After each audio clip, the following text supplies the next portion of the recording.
No todo el que me dice, Señor, Señor, entrará en el reino de los cielos, sino solo el que hace la voluntad de mi Padre que está en el cielo. Muchos me dirán en aquel día, Señor, Señor, ¿no profetizamos en tu nombre y en tu nombre expulsamos demonios e hicimos muchos milagros? Entonces les diré claramente, jamás los conocí. Aléjense de mí, hacedores de maldad. ¿Cuál es la voluntad de Dios? Esta pregunta atormenta a muchos, inspira a otros y desespera a la mayoría, pues de la respuesta correcta a esta pregunta depende la vida misma, no solo en esta tierra, sino aún después de la muerte. Jesús dijo claramente en muchas ocasiones y de maneras diferentes que no son los que lo confiesan como Señor, ni los que profetizan o hacen milagros o echan fuera demonios o hacen ritos religiosos o buenas obras, entrarán al reino de los cielos, sino los que hacen la voluntad de Dios, de nuestro Padre que está en los cielos. Entonces, es de suprema importancia conocer cuál es la voluntad de Dios para poderla hacer, pues de esto depende que entremos o no al reino de Dios. Lo primero que tenemos que definir y entender con claridad es cuál es la voluntad de Dios. Lo segundo es entender cómo es la voluntad de Dios para poder distinguirla de la voluntad humana, de la carne, del mundo y del diablo. Lo tercero es saber cuál es el resultado de hacer la voluntad de Dios para poder comprobar y corroborar que la estamos haciendo. Jesucristo habló mucho acerca de la voluntad de Dios en 2 ocasiones. Dijo, esta es la voluntad del Padre. En Juan 6:39 y 40. La primera tiene que ver con la obediencia de Jesús y la segunda con la nuestra. La voluntad del Padre para Jesús es que no se pierda ninguno de los que creen en Él y que los resucite en el día final. La voluntad del Padre para nosotros es que creamos en Jesús, lo cual implica conocer su palabra, tener sus mandamientos y guardarlos en nuestro corazón. Y por ahí es por donde debemos empezar para conocer la voluntad de Dios.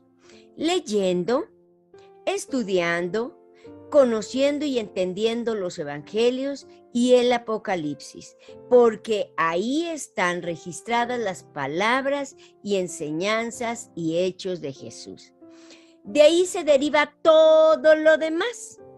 Y, como veremos en esta lección, el Espíritu Santo define en 6 ocasiones, más en el Nuevo Testamento, cuál es la voluntad de Dios con absoluta claridad, confirmando las palabras y enseñanzas de Jesús. Eso es lo que se conoce como la voluntad directa de Dios, pues no hay lugar a interpretaciones ni conjeturas, pues dice específicamente la voluntad de Dios es. Primero que nada, debemos enfocarnos en ordenar nuestras vidas para que estemos haciendo estas 7 cosas para tener la seguridad de que estamos haciendo la voluntad de Dios en nuestras vidas. Obviamente, ese solo es el principio y partiendo de ahí estaremos capacitados para hacer la voluntad ordenada de Dios, la voluntad de Dios deducida del contexto, la voluntad de Dios revelada personalmente y voluntad de Dios por medio de la conciencia, las cuales analizaremos detalladamente en esta lección. Como segundo paso, debemos entender cómo es la voluntad de Dios para poder distinguirla de todas las demás voluntades que se oponen, resisten y luchan contra la voluntad de Dios. El Espíritu Santo definió claramente en la Biblia, en Romanos 12:2, que la voluntad de Dios es buena, es agradable y es perfecta. Estamos tan bombardeados por el mundo en los medios masivos de comunicación por donde el diablo vomita toda su ideología para robar, matar y destruir. Fíjense que hoy en día a lo bueno le llaman malo y a lo malo le llaman bueno y se han invertido las cosas. El Espíritu Santo nos dice lo que debemos hacer para comprobar que la voluntad de Dios es buena, agradable y perfecta, no conformándonos a este mundo, es decir, no imitar sus conductas ni sus costumbres, sino más bien transformarnos por medio de la renovación de nuestro entendimiento, lo que implica dejar que Dios nos transforme en personas nuevas al cambiar nuestra manera de pensar. Muchas cosas que antes de conocer a Cristo pensábamos que eran buenas, descubrimos que eran desagradables y abominables a Dios. Y hacer la voluntad de Dios consiste en arrepentirnos de eso, dejar de hacerlo y aprender a hacer lo que Dios manda en su palabra. Cuando dejamos de hacer lo malo y aprendemos a hacer lo bueno, descubrimos entonces que efectivamente la voluntad de Dios es buena, agradable y perfecta. El tercer paso, entonces, consiste en saber cuál es el resultado de hacer la voluntad de Dios para poder comprobar y corroborar que sí estamos haciendo la voluntad de Dios. Jesús enseñó que los que hacen la voluntad de Dios entran al reino de los cielos. El reino de los cielos de Dios se revela en la Escritura en dos planos. El presente, que es en esta vida, y el futuro, después de la muerte.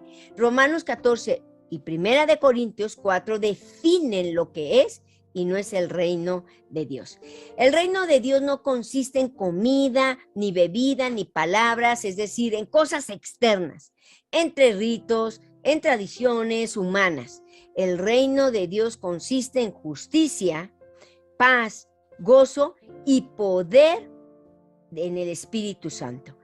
Hagámonos a nosotros mismos estas preguntas sencillas. ¿Todo lo que hago es correcto y honesto en el trabajo y mis relaciones?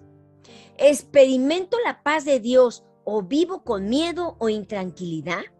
¿Experimento el gozo de Dios o la tristeza y la depresión gobiernan mi vida? ¿Tengo victoria ante las tentaciones o vivo en debilidad, recayendo una y otra vez en lo que sé que es malo? Si descubrimos que no somos honestos y el miedo, la tristeza y la debilidad controlan nuestras vidas, debemos entonces poner orden en nuestras vidas para ajustarlas a la voluntad de Dios y, cuando lo hagamos, experimentemos el gozo, la paz y el poder de Dios en nuestra vida y no necesitaremos ser deshonestos para vivir.